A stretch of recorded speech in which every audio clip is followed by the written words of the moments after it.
dead time now, where time stops and horror begins. Put on your headphones, find a quiet corner, and turn off the lights. Because what you're about to hear is not just a story, it's a true nightmare. The silent tenant. The man who lived in her walls. Most nightmares begin when the lights go out. But for one college student, the nightmare began when she noticed they were still on. This is not an urban legend, not a ghost story. It's a documented, terrifying true crime one that unfolded silently, just behind her walls. In 2017, Madeline was a 21-year-old university student in Seattle. She had just moved into a quiet, older apartment building close to campus. It wasn't perfect, the floors creaked, the windows stuck, but the rent was cheap, and the space was hers. After a few weeks, she began to notice small, odd things. A cabinet door left open, food missing from the fridge, a faint rustling at night that she blamed on the old pipes, or maybe rats. Then came the whispering. Late at night, lying in bed, she could hear it, not loud, but deliberate. A voice, faint, speaking from inside the walls. "Are you alone?" Madeline thought she was losing her mind. Friends laughed it off. "You're just stressed. It's an old building." But she couldn't shake the feeling that someone was watching. One night, Madeline dropped her phone behind the dresser. As she moved it to retrieve it, she noticed the baseboard behind the wall was loose, almost as if it had been opened before. Curious, she pried it further and discovered a narrow opening leading into the wall.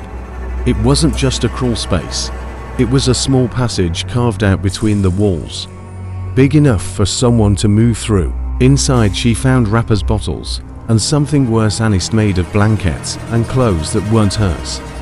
And beside it, a small handheld camera. The footage was worse than she imagined. Grainy clips of her, sleeping, showering, reading, recorded from holes in the walls she'd never noticed. She ran straight to the building manager, but he claimed to know nothing. Police were called. They swept the apartment behind one of the kitchen walls. They found him. His name was Jeremy Calloway, 34, technically homeless, a former maintenance worker who had once done renovations in the building and never left. He had discovered a way to access the empty wall space, and over time, carved a hidden path to Madeline's unit. He watched her for weeks, learning her patterns, her fears, her routines. He left at night to scavenge food or shower at a nearby gym, then returned before sunrise. He told police, "She was peaceful. I just wanted to be near that." But on his camera, investigators found folders titled "Entry Planner with Her Forever. Test Run." One video showed him placing gloves and rope beside her bed, then pausing and putting them back. Madeline moved out immediately. She never returned to the apartment. She never finished her degree. According to a later interview, she now lives in a different city, under a different name.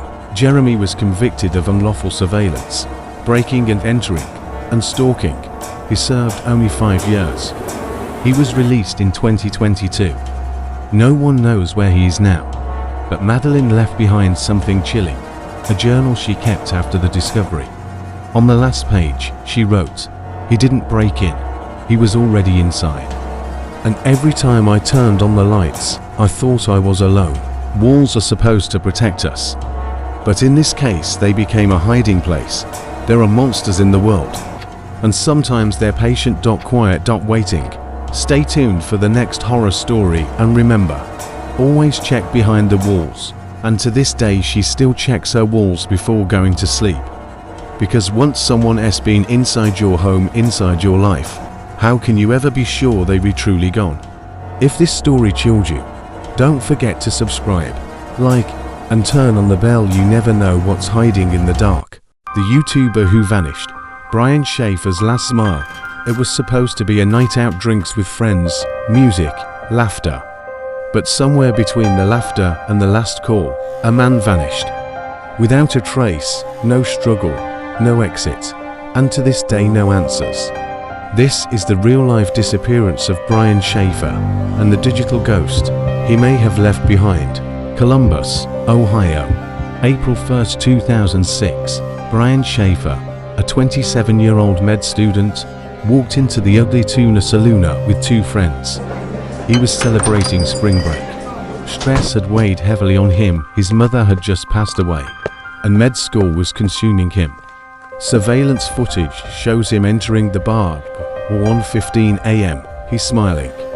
He greets a group of girls near the escalator. Then he walks toward the bar's interior, and that's the last time anyone saw him. The footage never shows him leaving. There were no emergency exits, no broken doors, no windows he could have climbed through, and the bar was on the second floor. He simply disappeared. The search was massive. Police used cadaver dogs. They swept nearby alleys, dumpsters, rooftops. Nothing. No blood, no wallet, no body. His phone never pinged a tower again. His bank account was never touched. It was like Brian had evaporated. His father, distraught, spent months putting up missing person flyers across cities, campuses, even hospitals. He appeared on news channels begging for leads. And then there was the voicemail. 6 months after Brian vanished, a voicemail appeared on his college roommate's phone. It was blank, just 3 seconds of white noise. But the call was traced. It came from a payphone in Michigan, hundreds of miles away. Police investigated, but there was no security footage from that street, and no way to confirm if it was Brian. Then came the real twist from the internet. Brian had a private YouTube account unknown to most of his friends. It wasn't public, but investigators found it while digging through his laptop. The channel only had 3 videos, each a dark, abstract monologue about life after death and escaping the system. In one video, he said, "We think we're awake, but we're dreaming. When I die, I won't be dead. I'll just be somewhere else." The videos were old, all posted before 2006, but in 2007 a new one appeared. It was only 8 seconds long, a shot of a dark room, a candle flickering, and a whisper, "Still here." The IP address was untraceable. The account was deleted a day later. To this day, no one knows what happened to Brian Shaffer. Some believe he was abducted. Others think he escaped, staged his own disappearance. But the most chilling theory is this, that Brian never left the bar because he died inside. That he fell into a hidden shaft during renovations. That his body was concealed behind walls later sealed. That somewhere, in the structure of that building, he still rests. His father passed away in 2008, never knowing the truth. His final wish, that his son be found. But some say he's still out there, watching, waiting. And if you look hard in a few lines, see his last smile still flickering somewhere on the internet. He walked into that bar and was never seen again. No exit, no trace. Just that final smile caught on camera, frozen in time. Hit like, subscribe, and turn on notifications before your own smile is the last one captured. The murder livestream, the real case of Luka Magnotta, in the darkest corners of the internet. Some videos go beyond disturbing into the realm of the unthinkable. In 2012, a video titled "One Lunatic, One Ice Pick" appeared online. At first, people thought it was fake, a sick prank, but what they watched was real. This is the horrifying true story of Luka Magnotta, the man who live-streamed murder. May 25, 2012, a graphic video was uploaded to a notorious shock site. It showed a man tied to a bed, a shadowy figure hovering over him, then an ice pick. The next minutes were a blur of violence, dismemberment, and horror. Authorities were alerted. The video was reported across continents, but it had already gone viral in the darkest corners of the web. Within hours, internet sleuths started analyzing every frame, trying to identify the killer. And they would discover this wasn't his first time online. Luka Magnotta, born Eric Clinton Newman, was an aspiring model and adult film actor. But beneath the surface, he was obsessed with fame and with being notorious. Before the murder video, Magnotta had already posted disturbing content. In 2010, he uploaded videos of himself killing kittens and sent them to animal rights activists. taunting them. These videos sparked an online manhunt. A Facebook group called Find the Kitten Vacuumer was formed. It grew into a full-fledged investigation with people tracking carpet patterns, light sources, and wall colors. But Luka always stayed one step ahead, until he escalated. The victim in the 2012 video was Jun Lin, a 33-year-old international student from China, studying in Montreal. He met Magnotta on a dating app. They went back to Luka's apartment. 2 days later, Jun Lin was dead. Pieces of his body were mailed to political parties in Canada. His torso was found in a suitcase behind a building. His hands and feet delivered to schools. Magnotta fled the country. He boarded a flight to Paris, and from there Berlin. But he wasn't hiding. He was sightseeing, using fake names, logging into Facebook, and reading articles about himself. June 4, 2012, Berlin, Luka Magnotta was found in an internet cafe, reading news about his own manhunt. The cafe owner recognized him. Police swarmed the building. He didn't resist. When they arrested him, his first words were, "You got me." He was extradited to Canada and charged with first-degree murder, among other crimes. During the trial, he pleaded not guilty by reason of insanity. The court didn't buy it. In 2014, he was sentenced to life in prison. The case of Luka Magnotta wasn't just a crime, it was a digital horror story. It showed how the internet can be a stage for real evil. How fame, obsession, and cruelty can merge into something monstrous. The video still circulates in the darkest parts of the web, a ghost file that refuses to die. Netflix would later turn the online investigation into a documentary. Don't joke with cats. But for many, the most disturbing part of the story is this. He wanted to be famous, and we gave him exactly that. Subscribe, and turn on notifications before your own smile is the last one captured. He wanted the world to watch, and we did. But in giving him the spotlight, did we let evil win? If you want more terrifying truths like this, subscribe, like, and ring the bell before the next killer hits record. The girl in the freezer, the chilling death of Kenneka Jenkins. It was supposed to be a night of celebration. A party with friends, laughter, and music. But by the next morning, 19-year-old Kenneka Jenkins would be found dead inside a hotel freezer. What really happened that night? Was it an accident or something much darker? September 8, 2017. Kenneka Jenkins, a cheerful teen from Chicago, heads to a hotel party at the Crown Plaza in Rosemont, Illinois. She's seen on Snapchat smiling, dancing, sipping from a cup. But around 3:20 a.m., she's gone. Her friends claim she wandered off drunk and they couldn't find her. They leave the hotel in a car with her phone. Kenneka's mother, Teresa Martin, gets a call. Her daughter is missing, and what follows is a desperate search. Clouded by confusion and frustration, Teresa rushes to the hotel. She begs staff to check surveillance footage. They refuse citing policy. Police are eventually called, but hours pass. No Amber Alert, no lockdown, the search stalls. Finally, 24 hours after Kenneka disappeared, hotel security reviews the footage. What they see is chilling. Kenneka alone stumbling through the halls, appearing disoriented. She walks into the kitchen area and is never seen leaving. Later that night, her body is discovered inside a walk-in freezer, partially frozen.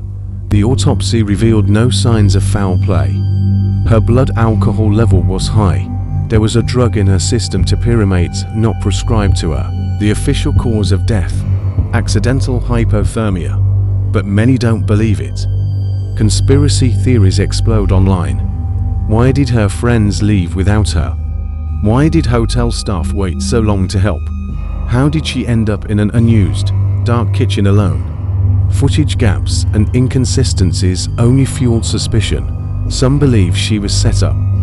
Others point to trafficking, cover-ups, or darker rituals. Social media erupted. Hashtags trended. Justice for Kenneka.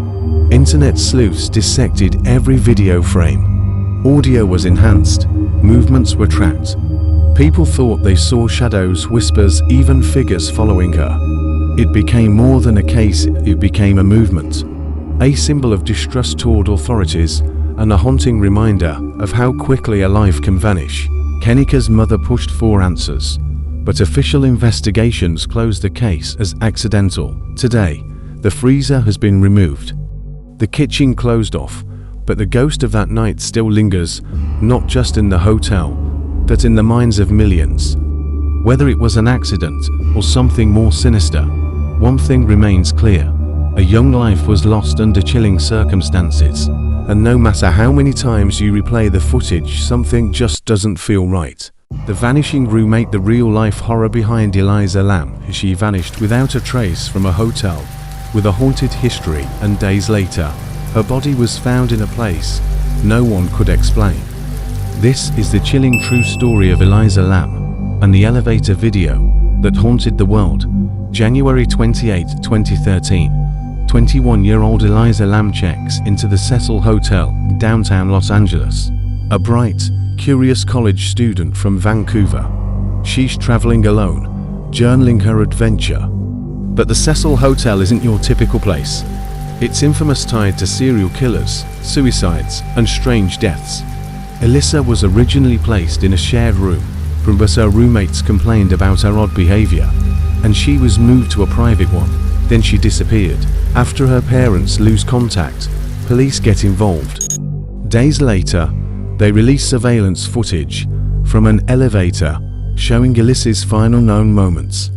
She steps inside, presses multiple buttons, then hides in the corner, peeks out, waves her arms strangely, and steps out. The doors never close. The video goes viral. Millions are disturbed by her behavior. Is she being followed, possessed, hallucinating? No one has answers. 4 days, hotel guests complain of low water pressure and a strange taste. Maintenance checks the rooftop water tanks. Inside one lies Elisa's body, naked, decomposed, and floating. But how did she get there? The tanks are heavy. The door's locked. The roof is alarmed. It makes no sense. The official ruling: accidental drowning. Her bipolar disorder is cited as a factor. But skepticism grows. Some say she was murdered. Others say she was possessed. The hotel's dark history only adds fuel. Richard Ramirez, the Night Stalker, stayed here. Multiple suicides from upper floors. A long reputation for the macabre. Internet sleuths analyze the elevator video frame by frame. Paranormal theories run wild. Still, no one can explain how she accessed the tank alone, or why the lid was closed after. The case inspired documentaries, horror films, and endless speculation. But one truth remains: a young woman, full of dreams, vanished in one of the most mysterious ways imaginable. Was it a tragic accident or something unspeakable? One thing is certain: the Cecil Hotel will never escape its haunted reputation, and neither will we. An elevator ride, a viral video, and a body no one was supposed to find. Some say the Cecil Hotel keeps its secrets buried. Subscribe, like, and turn on notifications, because some mysteries refuse to stay dead.